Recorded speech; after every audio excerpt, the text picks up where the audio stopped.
Hello, everybody. Welcome back to Commercial Real Estate Secrets. I'm Austin Harry, your host, and I'd like to welcome Dr. Jack Bayramyan. He is the founder of the Kids Dental Place. He's the founder of Optimize Practices, which is a dental partnership organization that specializes in investment management and consulting. And he's also the author of Extraction, which talks about the surprising new way to systematize, scale, and sell your business. So, Dr. Bayramyan, thank you for joining the show. Thank you, Austin. It's a pleasure to be here. Yeah, lots of stuff. It's quite the accolades you got there, which is exciting. So let's just talk a little bit about how you got into all this. What was your background like? Were you growing up with a doctor family, entrepreneurial family? What was childhood like for you back in the day? Kind of, I wish I was, but my childhood was, I grew up, I was born in Soviet Armenia, literally Wow. the other side of the Iron Curtain. I grew up pretty much in scarcity, a lot of propaganda, a lot of harshness. I mean, growing up, I grew up in anxiety, just trying to understand what's beyond what we're limited to go. How long did you live over there for? I was 12 years old. Wow. So the first 12 years of your life were over there. And you say now that there's propaganda, but did you know that at the time that it was all propaganda? You know what? I sensed it. There was a lot of censorship in sense of, I was a very curious kid. I wanted to learn, I wanted to understand. And then the only access to knowledge was the encyclopedia. And imagine reading an encyclopedia and the entire United States of America was a little paragraph, like literally a couple of words. So that's a sense of censorship that we lived under, and then food lines. There was no food. We had to stay in line to get bread if there was an allotment with just tokens. So just growing up, it was just unnecessary survival and scarcity that was just not pleasant. Wow. It's just hard to even imagine, just growing up over here. We have so much privilege being in America. So when you turned 12, is that when the Iron Curtain came down and you came over to the US? Yeah. It was just right at the time where, the Berlin Wall was collapsing and there was some opening, and it was a path to immigrate to the United States. We were blessed. 1987, we immigrated to the United States, settled in Glendale, California. And it was a big wow, in so many different ways. Imagine going to a supermarket and then having abundance of food and cereal, and it was just overwhelming. So there's so many success stories of immigrants, people coming over because it's so hard in their country, and then it becomes so easy over here. Do you think that really helped shape you to want to become an entrepreneur, want to kind of tackle hard tasks? Absolutely it did, but there was a little distinction. I mean, in Soviet Armenia growing up, scarcity was a reality for everyone. So it was just like everyone was like that. Everyone was poor, and there was no rich. It was just kind of on the auspice of equality. Everybody lived the same life. On contrast, coming to the United States and being poor and being on welfare and food stamps and having, food tickets to go to school, and everybody else has access to money and they're buying snacks and you have no money. It was a very, very different sting of poverty. And, I think that for the first time I felt poor compared to everyone else. And I think that was the turning hunger and desire for, I'm never going to be poor again. I'm going to find a path to be rich, because I want to have access to things that I saw everyone else around me have access to. That's really cool. So let's talk us down the path that you started going down that led you to become a dentist. It was not an easy path. Going through school and adapting to high school was not fun. I got a job working at the mall, and I became a salesperson, and became fairly successful. So, minimum wage at that time was like $4.25. I was earning $50 an hour on commission, and wow. You think you own the world at 16, 17, your ego is to the roof. So I stopped going to high school, and started taking some time off and celebrating some money that I was earning. And then I had a turning point. I got into a really bad car accident. in a spring break. I don't know how I survived. I really don't know how I survived. Until now, I don't know how I survived. And it was a sense of reality where, you know, I was given a second life, a chance at life, and I'm not going to waste it not doing anything with it. So came back that summer. I started a community college. I took on physics courses, and I fell in love. I literally was like, wow, it's the whole world of understanding was opening up to me. And I decided I'm not going back to high school. Just the environment was there. It was just going to suck me back into my old way of life. Mm-hmm. I joined Glenelg Community College, fell in love with studying, so I fell in love with science. I took on another job working at a bank, and this was a great opportunity where I got to interact with a lot of different type of people. And I realized, you know, studying science, you either become a medical doctor, you could be a dentist, you could be a chiropractor. And I saw the dentist with the maximum amount of flexibility. They were the ones that would actually show up in the bank because the doctors were working and they were just, you know, overly engaged. Their secretaries would come in and do deposits. Isn't it a requirement that you got to either spend 1 day a week fishing or golfing if you want to be a dentist?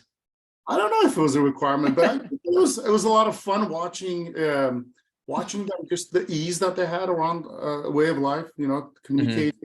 And also, you know, it didn't hurt watching their bank accounts and comparing. As a bank teller, I'm like, well, this is something, you know, that I definitely pursue. I volunteered a couple of times with a couple of my customers at the bank, and I really fell in love with the fact that I get to work with my hands, the fact that I get to interact with people. And I was working at the bank, and as a salesperson, my interaction skills and human skills had really picked up. I'm like, well, I could apply this to doing dentistry, and that's what led me to ultimately, you know, pursue dentistry, get into the USC dental school, and that's how I ended up literally pursuing dental school. That's so funny.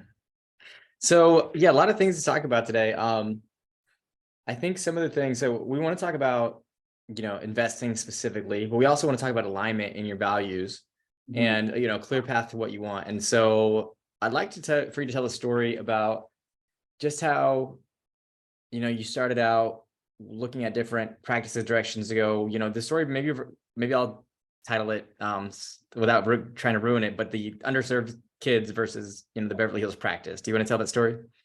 Sure. Yeah. And, you know, like go back a little bit to dental school, and as I was studying, I couldn't study in libraries. So I had to go to either a coffee shop or a bookshop. And there was a border back then that borders, bookstores with coffee shops in it.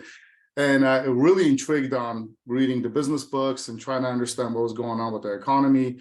And I picked up a bestseller at that time. It was Rich Dad, Poor Dad. And I literally fell in love with mindset, right? Understanding how you build wealth and really think differently, the financial literacy, thinking about assets versus liabilities. So I was like, really pumped up about, I can't wait to get out of dental school. And, you know, I know what I'm going to do. I'm going to open the practice and I'm going to invest and I'm going to grow. So that was one aspect from dental school that really pursued my passion for growth and financial literacy. But then another thing happened. In the first year of dental school, I went on a mission trip to Mexico. And, you know, we had made a makeshift dental clinic. And as I was treating patients, I had this one young girl come and she smiled and all her teeth were completely broken down. I ended up extracting her teeth, gave her some antibiotics and pain medication, and we were busy. You know, we're just kind of going on. A lot of kids, a lot of weight. But about 2 days later, this little kid showed up with her mom and her grandma, and that scrapped whatever they could, you know, in the village to just put a little bracelet and as a token of appreciation. And that moment, it was just a real reality check for me. I felt maybe for the first time sense of meaning and purpose because of something that I had done that touched somebody else. So it went from dentistry being a career as a path for financial security and freedom to being a calling where I could actually help heal and transform lives. And that's where I think I found that sense of purpose and meaning and a sense of financial growth. So when I graduated dental school, I was lucky enough. I got a job at a community clinic working with underserved kids, and I loved it. I really brought me back to working at the mission and the sense of fulfillment and helping underserved kids. And I think in a lot of ways, because I was one of those kids, as an immigrant in this country, having my own teeth fixed under Medicaid. It just had a sense of more of a responsibility that I need to now give forward to these kids. 6 months later, there was an opportunity for one of the clinics that I was associated to buy. And I saw a path. I'm like, here's a path for financial success. And here's a path where I could actually practice the way I want to practice, serving the kids that I want to serve. And I was all in. And convincing the bank to give me a loan was very challenging, but I was able to convince the underwriter. I wrote a business plan. I begged. And he's like, well, I don't know what you're going to do, but you need another $50,000 of working capital because your business plan doesn't account for accounts receivable. And that was the path. That's the path that got me into working with underserved kids, really expanding access to healthcare for the communities that I fell in love with. That's such a cool story. So, I mean, yeah, it sounds like that whole thing is just shaping not only your practice, right? How you have to line it up, how you have to create the patients you want to serve, but also like who you are as a person too. Absolutely. It's just a lot of alignment. You listen to your inner voice, and there's a connection to that energy when it's pulling you, and that you got to follow this. You talk about a lot of my friends just chose to go to lucrative practices, and I did. I mean, I graduated top of my class. I had a fantastic education at USC, and I could have chosen more of a cosmetic path, cosmetic dentistry. But it was just not aligned with me. I was being pulled in a different direction, and I'm really blessed that I heard that voice. Yeah, I think it's very interesting, and it's more of like a philosophical topic, but it's like, how do you balance how much money you want to make, but then B, after you make it, like what you do with it, right? Like, because there's the spending, there's saving, there's investing, and there's donating, giving away. And I mean, you get to a certain point of your wealth and it's like you can't even spend more than 10%. You know what I mean? Like you're using 90% for whatever else you want to do. But like there's always kind of this tug, like, between all four of those, right? They're all kind of for like different things. Like maybe saving and investing can be one category, but like spending and then giving, right? Like donating. And it's like, I think one of the things is a lot of times we trick ourselves into thinking that we have to wait till we make a certain amount of money in order to be able to be generous and give some away. And like the sooner you realize that's not true, that's a lie, then the quicker you start doing it and the more fulfillment you get out of it. But like even more granular than that is the question of like how much, right? Because we always think we always think we need more, you know what I mean? But when you start to give it away, you start to feel this overwhelming sense of abundance in your life. So, it's like, I'm just curious, like how do you process like those different kind of categories? Oh man, it's a beautiful question, and thanks for bringing it up, because it's deeply meaningful for me. Having grown up where I lived in scarcity, so giving was not ever something that it was not even in the realm of my mindset growing up. It was a survival mode. So when I had an opportunity and the financial means to start giving and having an impact on other people's lives, it's just an overwhelming feeling of, I think it's trust. It's like you trust that there is abundance in the world, and by giving a portion of your income away, you trust that it will just come back to you. You could earn more, and it's a trust in yourself and your own abilities, and trust in the bigger picture of doing good always comes back to you. It's like cause and effect. So I teach my kids this. It's the concept of saving about 20-25% of your income, saving 10% for giving, and that's there's like just like taxes. You pay your taxes, you save 25%, you put 10% away for giving, because when you start initiating and dispersing that money, and when the opportunities come up and you have the funds to give from, it's a completely different meaning than I want to give and I don't know if I could balance my finances to give. So I think giving really is a sense of abundance. We were blessed to set up our own private foundation where we give towards education and healthcare. And, it's a way that I actually model that behavior for my kids. What's the name of the organization? It's Bayramyan Family Foundation. We operate a mobile clinic in Armenia. It's a full-time clinic. And also schools, USC is getting a little chunk of that. Okay. Giving me the opportunity. I want to make sure I leave that in the show notes. You said Bayramyan Family Foundation? Family Foundation, yeah. Okay. Yeah, it's really cool. It's like, I remember, my parents taught me to tithe 10% back to the church when I was young. And it's like, you just start doing it early. There's no excuse, because always like, oh, well, I got bills and I got this and I got that. And it's like, man, if you just do it, like, you feel so good. And there's always a way. You always figure out a way. I've never not been able to pay my bills because I was generous. You know what I mean? Because I was giving money. And so, I think it's just, there's a lot of excuses we can tell ourselves, but you start there and then it just grows. You know what I mean? Like you reap so much more reward than it cost you. And so, I just think it's really cool. And it's cool to hear that 100%. You're doing it. 100%. So let's talk about, we're talking about alignment and the practice earlier. So like, I know that you'd mentioned you had partners that you weren't aligned with. And so what can you talk a little bit more? Cause it's kind of related, right? Like talking about being generous and giving back and stuff like that. So what happened and how did you overcome that? Sure. So when I bought my first practice, we were very successful. I mean, we failed forward, within 6 months. I made a lot of mistakes. I would say I made more mistakes than most people make in their lifetime in a practice, which I'm beyond grateful for. My office manager quit within 3 months. With her went all the billing capabilities. Our revenue was going up. I was treating more patients. I was working 13-hour days, just trying to overcome the burden of just starting a new practice. But cash flow was shrinking and I couldn't figure it out. I really couldn't diagnose it. It's like I didn't have any data. We were not a digital practice. It was charts and papers and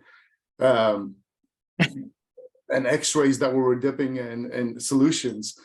So I had a lot of anxiety, new practice, a lot of debt, student loans, family, kids. And my vision of financial success through owning a business was crumbling in front of me.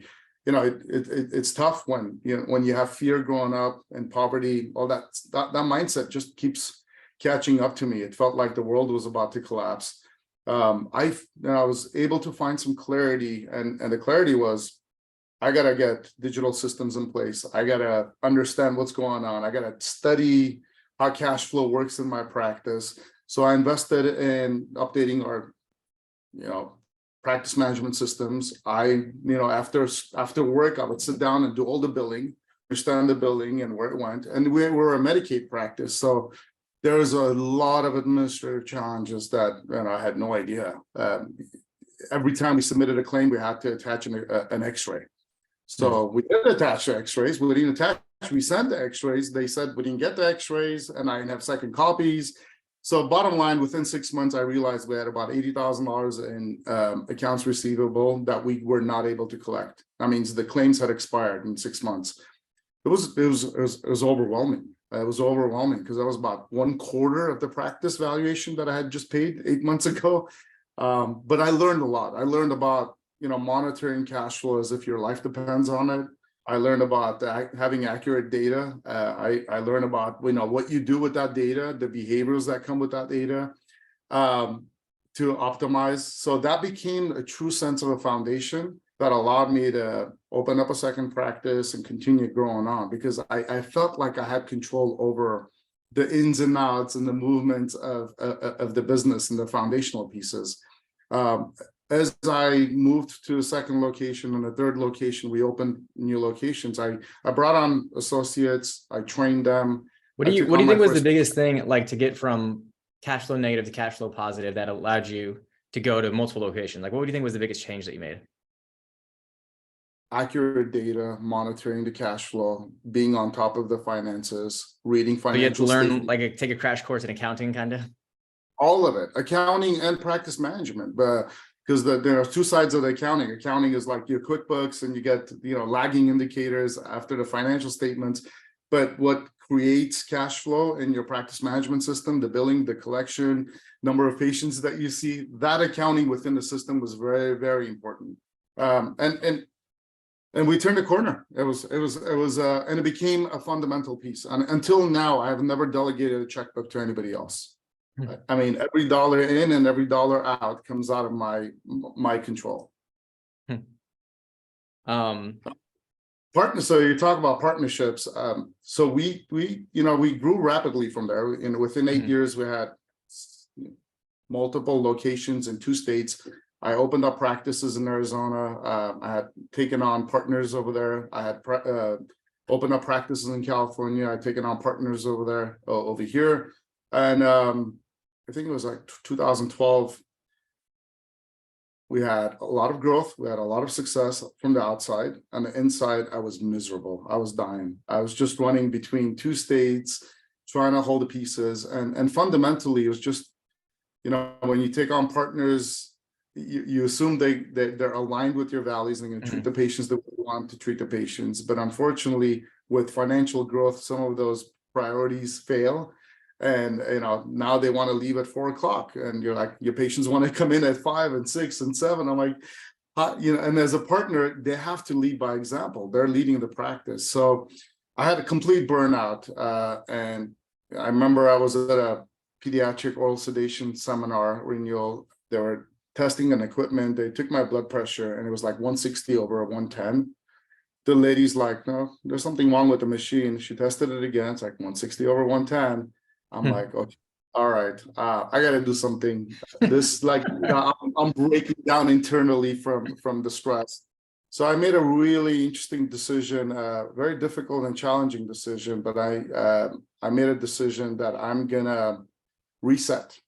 I'm gonna get rid of all my partnerships that are not serving me. And as difficult as it was, I had to pretty much let go and sell the practices in Arizona. Scale back to 4 practices in California without any partnerships. I had one partner that, she was aligned with my values that she stayed on. And I reset a foundation for growth. I took all the lessons that all the mistakes, and turned it into lessons and built a foundation. And without knowing, I think we built our own kind of dental sport organization that centralized a lot of the operations and allowed the practices to thrive on patient care. So that became the second foundational step of our growth, which was interesting. I didn't think that it would be translating to that much success, but we went literally from $5 million in revenue to $20 million in revenue within 5 years of me having to reset and readjust and remove kind of the partnership relationships out of my life. Wow. And this is the practice that you grew and sold to Hero, right? No, this is before Hero. Oh, really? This is fun. Yeah. So what happened? So then, what happened with this one?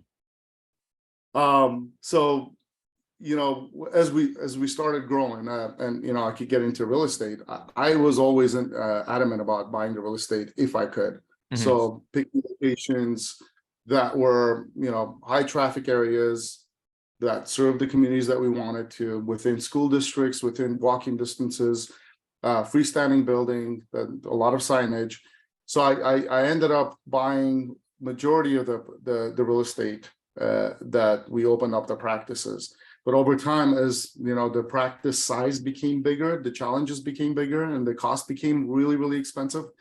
The last practice we built was about $3.5 million investment, and it took 2.5 years of red tape from the city to open a practice. So I realized that the growth was stagnant. There was a lot of capital that I needed to invest in continuing growing the practices.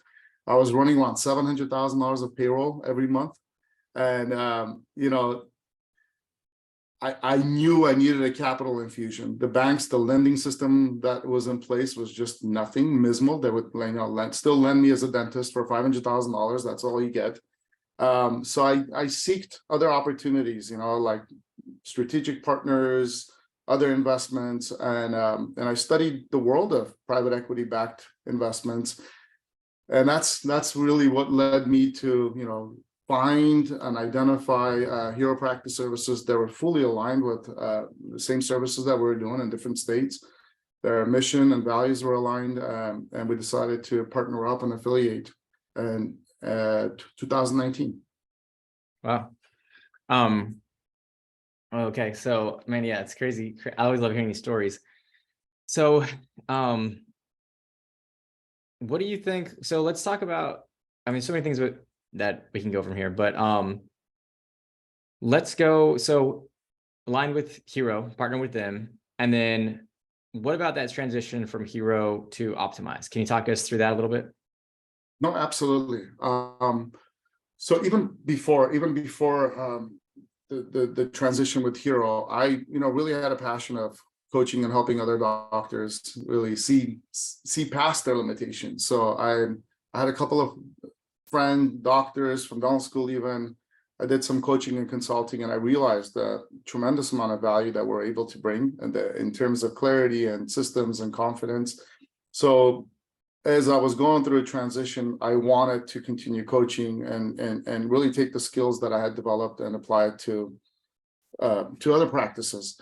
And we carved that out, as part of our deal. I carved out, my ability to coach beyond the partnership. So I had a vision of coaching from before. And when we transitioned to Hero, within 6 months we had the pandemic, and I was all in back into the practice. We had formed our first clinical leadership board, and within 6 months that was hyperactive. We were looking at every single state, every single guideline, CDC board, California, Denver. So reading through a lot of the challenges, going back and opening the practice took about a year and a half to really acclimate. And then as soon as we had some stability in the practices, I really jumped full on to really set up the future of what I wanted to do, which is helping other practices overcome some of the limitations and challenges, and fully realize the potential without losing control, without really building a practice and then selling it for pennies on the dollar because they couldn't really harvest the true asset of the practice, or not using the practice as a vehicle for other forms of investment, or even using the practice as an investment for their future. So, the mindset of buying a practice, working in it, and then selling it and retiring it's very limiting for me. It's limiting for me, and I think it's limiting for everyone else, because if there's no growth and if you hit a plateau, there's no fulfillment, there's no excitement. It's just every day is the same thing. You're waiting to retire. And that's not the way I think the practices should be running. I think there's a lot of opportunity that could be harvested in terms of energy, teamwork, growth, investment in the practice, investment in other practices. So that's where Optimize is all about. It's my ability to really allow doctors to find clarity, give them direction, give them confidence and resources and capabilities to really realize the full potential of their future. Yeah, that's cool. We've touched briefly on the real estate aspect of it, but you mentioned you always like to buy the real estate whenever you can. So what did that path start? Did you own the real estate of your very first practice that you bought? And what did you do along the way with it? Yeah, not the first one. So the first practice, that was my only acquisition of a practice. So I bought the practice, it was a lease. The second location, it was a lease as well. It was I wish I could have found a property there. I was looking for a property, but it was just impossible to find a property where I wanted to open a location at. But the third location in Van Nuys, I was adamant. Like, I really looked for not leasing, looking at a property. So I found a location. It was back in 2007.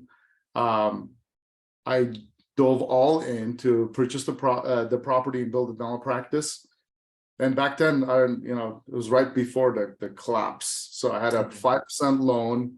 I think I had a second bridge loan for the down payment. So I was all in. I had no idea how to deal with real estate, and I made a lot of mistakes. I thought it would take us 6 months to open a practice. It took them 2 years. It took us 2 years to get the license and all the red tape through the city of LA to open a practice.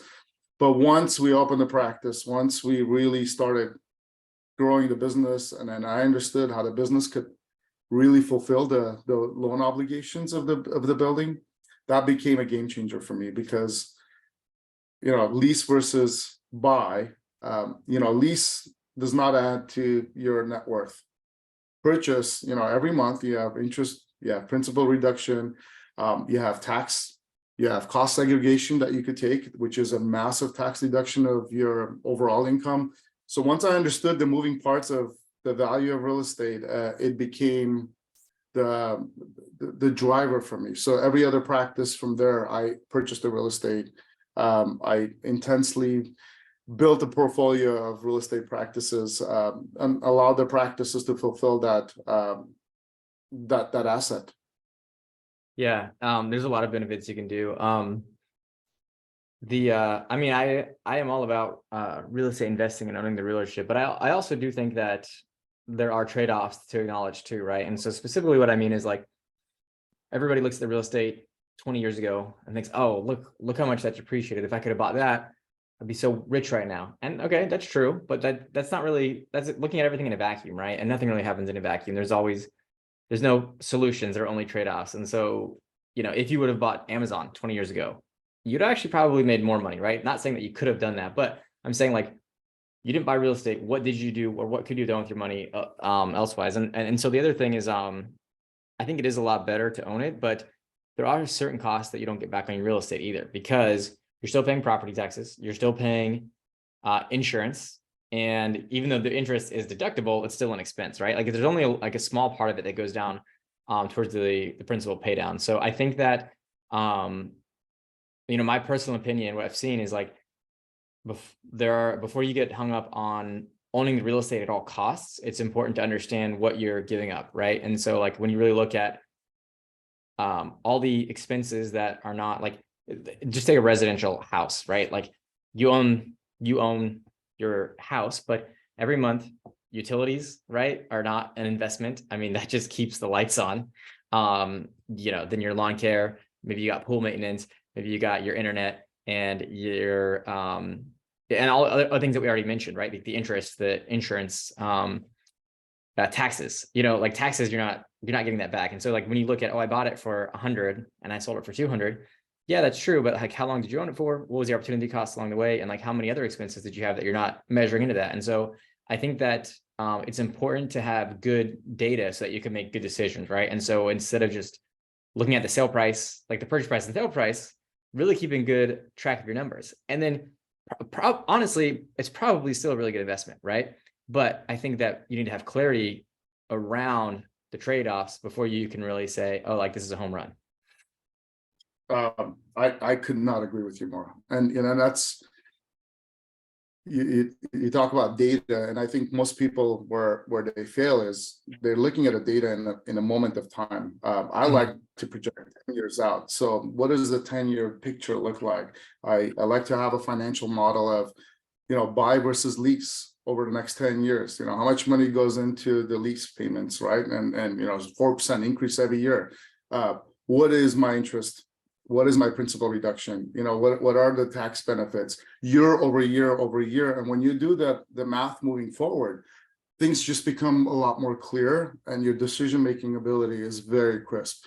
There are times that, there's no way I would have bought. I mean, I got such an amazing lease on a property with the TI and with the benefits and free rent. It was just like, I could open a practice almost for pennies on a dollar and accumulate the growth and the profit from it, and then apply that to other investments. So you got to do the math. Of course, you're absolutely right, and it's not an easy decision. But when you go far out, you see clear path of the pros and cons and the benefits. Yeah, I think that, and the biggest thing to consider is how many locations do you want to own and how quickly, right? Because it'll slow down your progress just a little bit. And so that's the thing is like, and we're happy to, we try and help people make the best decisions for themselves, and just understanding like there is no perfect answer. There are only trade-offs to look at. So we've kind of touched on this a little bit, but you had a saying, profits turn into property, turns into prosperity. So do you want to elaborate on that a little bit? Yeah, no, absolutely. And it's truly the mindset that I think going back at Rich Dad, Poor Dad, and it was like understanding that what is the fastest way of generating cash flow and profit, and then how do you take that profit and invest in, for me, it's properties. It has always been a property. I've never had much luck with with the stock market. Every time I invested, I lost it. So I'm a little bit more adverse and more real property. So accumulating, using your practice or your business as a vehicle to accumulate profits, and then investing those profits into property ultimately leads to prosperity, because you do end up paying down that property over time. If you're looking at a long-term horizon, you end up with an asset, and you end up with passive income. You end up with a peace of mind that, no matter what, I don't have to work and generate income. Actually, the property itself will generate income. The property doesn't depreciate; it usually appreciates over time, and it sits on your net worth analysis versus an expense. So I focus on building a vehicle as a business to generate profit. Profit leads to properties for me, and properties lead to prosperity. Because if you look at my net worth analysis, big part of the net worth is property portfolio, and that just gets better over time. Yeah, no, that's good. So like, explain a little bit, how do you coach people in Optimize? Like, how would you run them through some of these scenarios?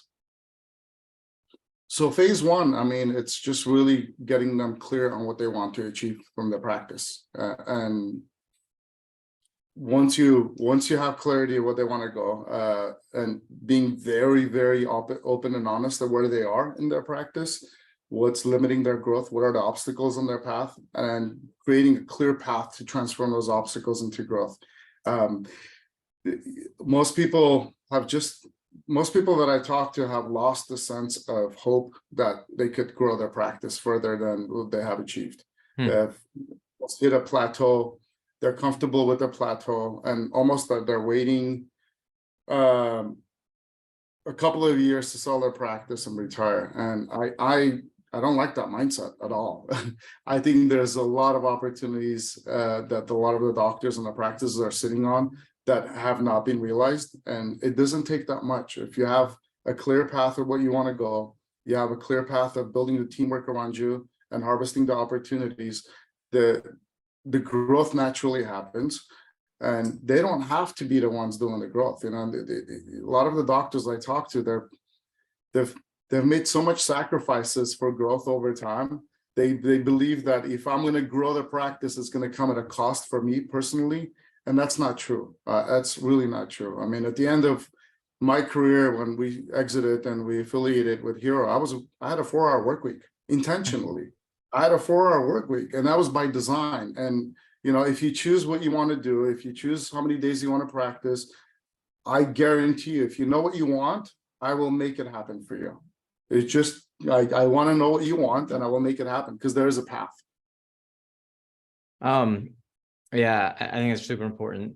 So in terms of we talked about transition from dentist to investor. Is there, do you help people realize when they cross that certain line, when it's time to cross that line, or is it more ambiguous? I like to have that conversation and to understand what would help them feel that they are an investor. So I think for me, it's when the revenue is not dependent on me, right? And not all income is created equal. Not all production is created equal. If I'm doing the work, if I'm practicing and I'm putting in the hours, that's the type of revenue that I receive. But if I have my hygienist doing the work, if I have few associates that are doing the production, and I get the revenue and the profits from that practice, that's an investment mindset. So just thinking through the possibility of how do you transition from the dental chair to the investor? How do you transition from working in the practice to working on the practice as a leader? How do you see through your strategy of growth versus, you're in there producing?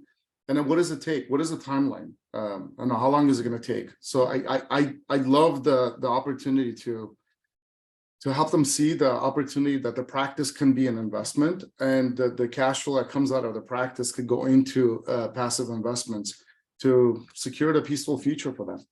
And can you explain a little bit about how it would work to partner with Optimize? Yeah, absolutely. So as a partnership, we will take an investment. We will invest into the practice, obviously going through due diligence. Number one for me is making sure that, having paid the price of not aligning myself with partners in the past, I want to make sure that we're very clear and open and honest on alignment on values of who we are, and also alignment on the vision of what we're trying to create together.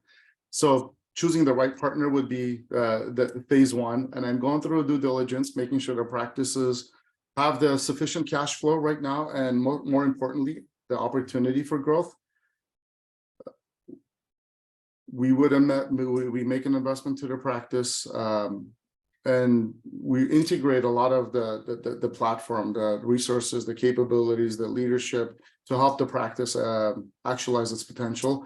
We do a deep dive into understanding, even before we close, we do a deep dive into understanding what the doctor really wants, what is the true potential of the practice, their willingness to actualize that potential. And once we have that locked in, and then we create a strategy together that we could implement, and we could help them provide the resources, the opportunity, the leadership to really execute. So they're going from working in the practice to really becoming a leader within the practice, and having the confidence and the capabilities that we provide to actualize that growth.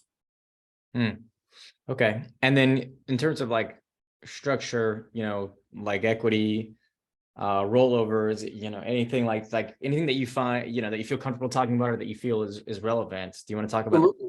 Absolutely. So the structure would be up to 55%. So we would have to be majority, only because that's the only way I could get the financing. I need to have majority ownership for the financing, but up to 55%. That's where the doctor chooses how much equity they want to roll over. Mm-hmm. They have the opportunity to carry that equity all the way to as much as they want. There's no caps on how much they could recapitalize if we recapitalize.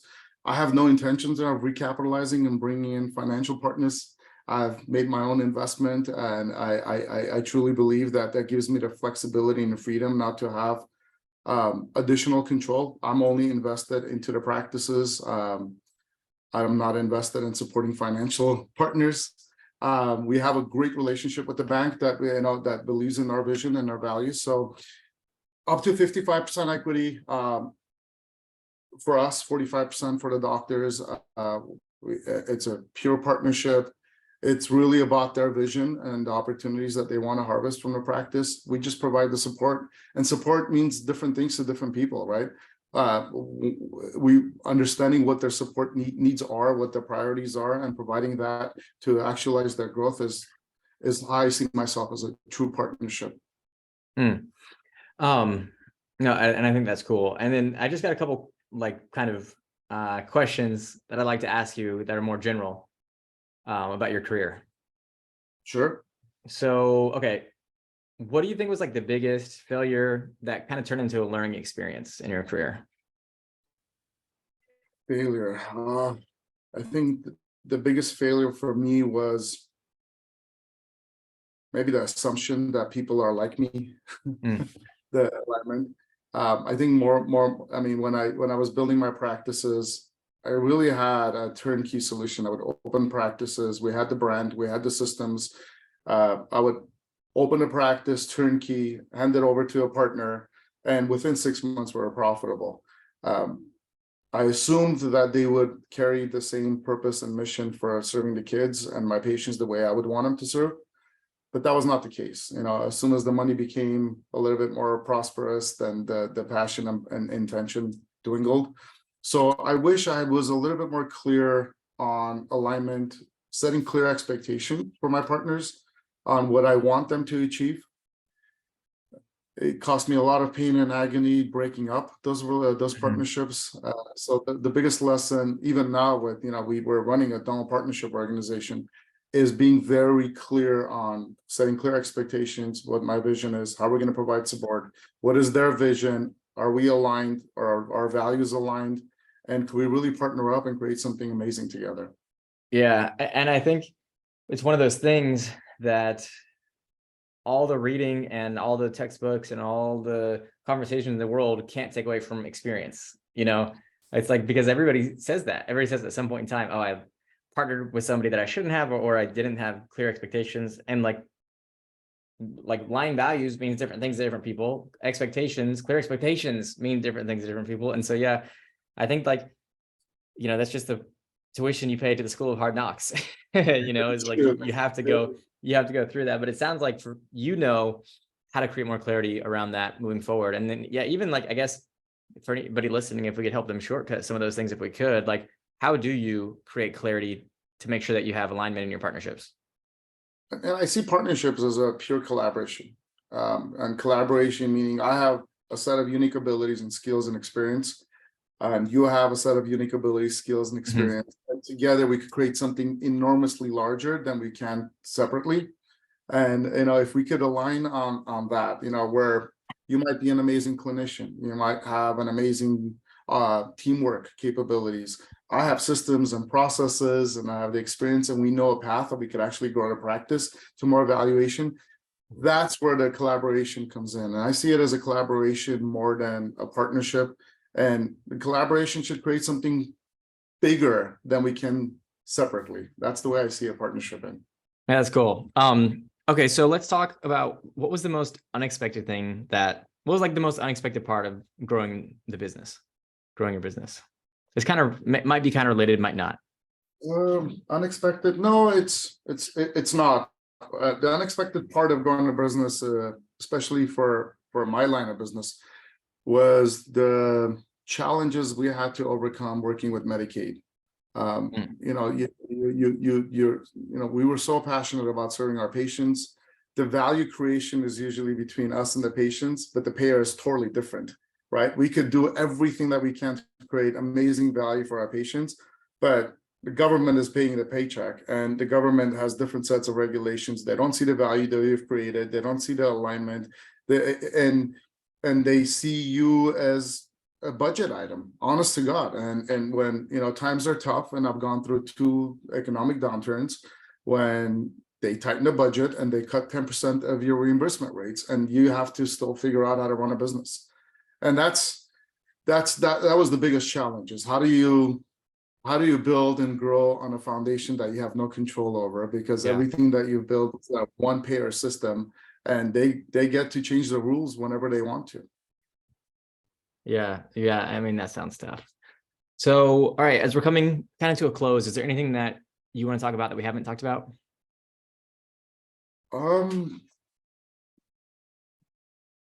I think just I'm really, really grateful for the opportunity, and the fact that you touched up on generosity, and I think it's very rare I come across, and I think generosity it's a way of attitude that comes from people, and it's not just in giving, it's giving in yourself, it's service, it's your time, and it's your energy. And I really appreciate that being brought into the conversation, because I want to only work with generous people.